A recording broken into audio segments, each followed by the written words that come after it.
Well, I just want to make clear that people misunderstand, especially the lady over there. They misunderstand Christianity.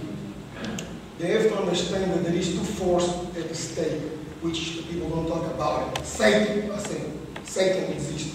Throughout the history, he's been manipulating the so-called Christian, so-called, not Christian, to wear on a sheep cloth, to infiltrate and to have a Christian name, to do whatever barbarous act throughout the history, to claim that Christianity is not good. That's not true. Christianity, you have to look as atheist. How am I respond to Christ-like?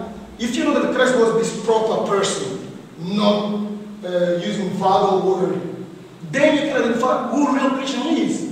I can say I got a Christian shop and I give you a poison candle. I can use a Christian name. It's easier to run with a Christian name because everybody gets so emotionally and not dividing and slice through the word what real Christian is. Because our boys in debate every day they say, God. No one says, not this. If you go in debate say, my God, my God. No one will dare to question you. The moment you say Jesus Christ, everybody runs. Have you noticed it? When you define your God, we've got a problem. When you say God, which God are you talking about? So Christianity at its core is love. Is love your neighbor as yourself, and love God with your whole your heart. And if I do not bring that up to you, immediately you can identify that I'm not a Christian.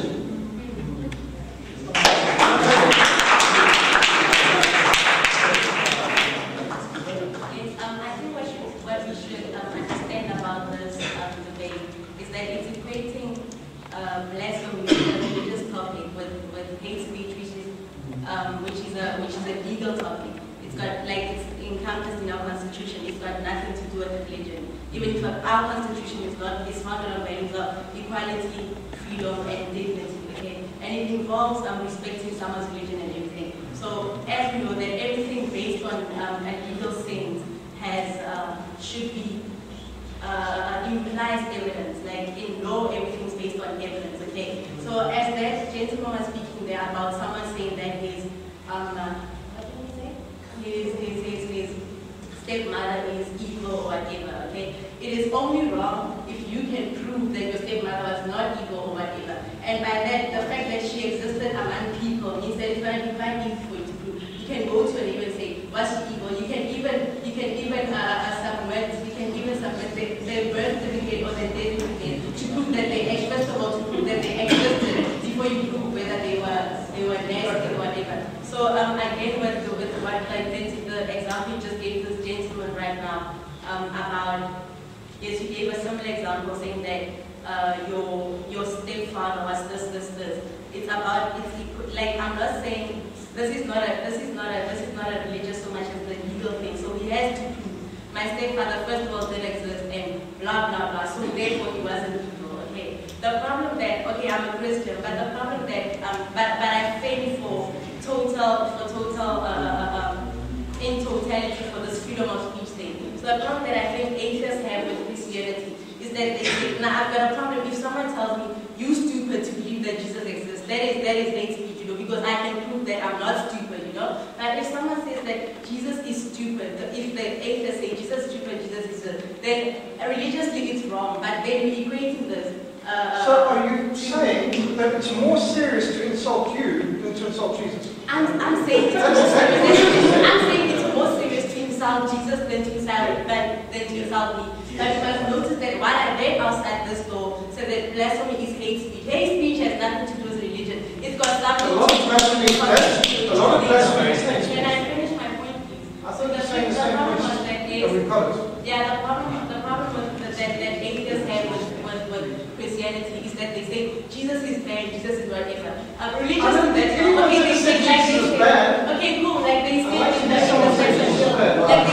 sex of that he was no one else. Okay, I'm totally against that religiously, but legally we have to prove that, and this is hate speech is a legal thing. So legally we have to. Okay. So the thing is someone else speak that maybe back Before the lady speaks, we'll have about 10 more minutes. Okay, thank you. Let's make our points. The gentleman over there, he kept insisting that Christianity is a set of ideas.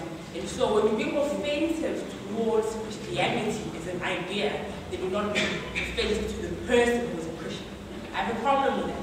Because as a Christian, I believe that I am a Christian. Jesus Christ is a Christian. I believe he lives in me. I move and I have my being in him. That is who I am. I'm a Christian. So you can't say that you're going to blasphemize the idea of Christianity. You can't say that you can say something is offensive to Jesus but not offend me. Alright? If you say something bad towards Jesus, you use guts and everything towards Jesus, in essence you are saying that towards me. Because I believe that this Jesus Christ, as a Christian, he lives in me.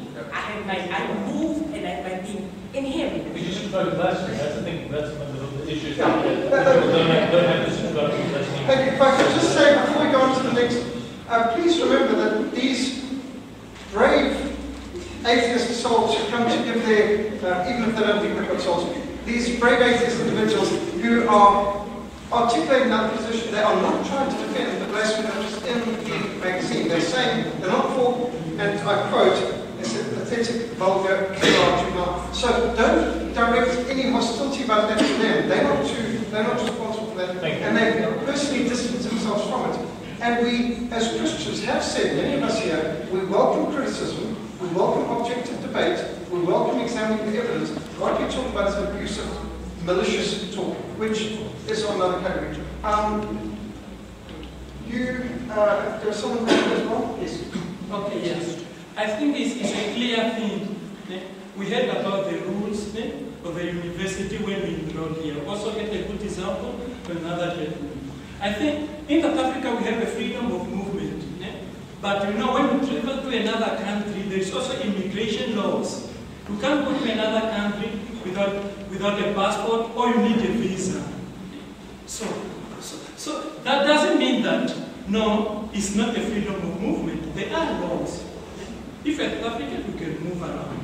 So if the rule says that if we enroll in university this and this and such and such, it has to be abided. And if it is violated, I think answers have to be applied for. You see, like, let me give a clear example. I believe in God. I know there is a United States, but I was never there, but I know there is a United States. So I know there is God.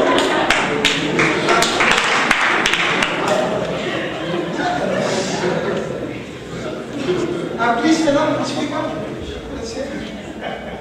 The last time I checked, I was in South Africa, and I claim to be right.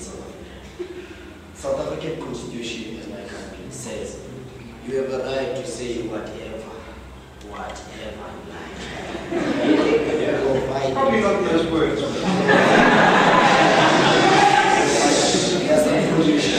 There's some conditions. You may say that the speaker is black or silver and okay, provided you won't offend anyone. So this PG thing, yeah, you may criticize me, provided I am not going to get offended.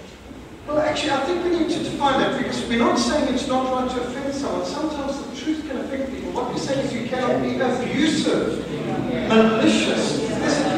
To offend somebody, if somebody's offended by the facts or by the truth, well, that's their problem. And I think our two friends over here are making that point that surely we mustn't have a slippery slope of censoring free speech, and we don't want to do that. But we're saying that blasphemy's got nothing to do with free speech, just as pornography's got nothing to do with free speech. Those are abuses. We are neither is abortion real medicine that is killing babies. So we need to distinguish between the fact that freedom of movement does not mean you can't have traffic laws and traffic rules. In fact, traffic laws and regulations of stop streets and traffic lights actually help us to move freely and better without accidents, safer. So having traffic laws doesn't infringe freedom of movement. Having rules against blasphemy does not infringe free speech or academic freedom. Yes, for that.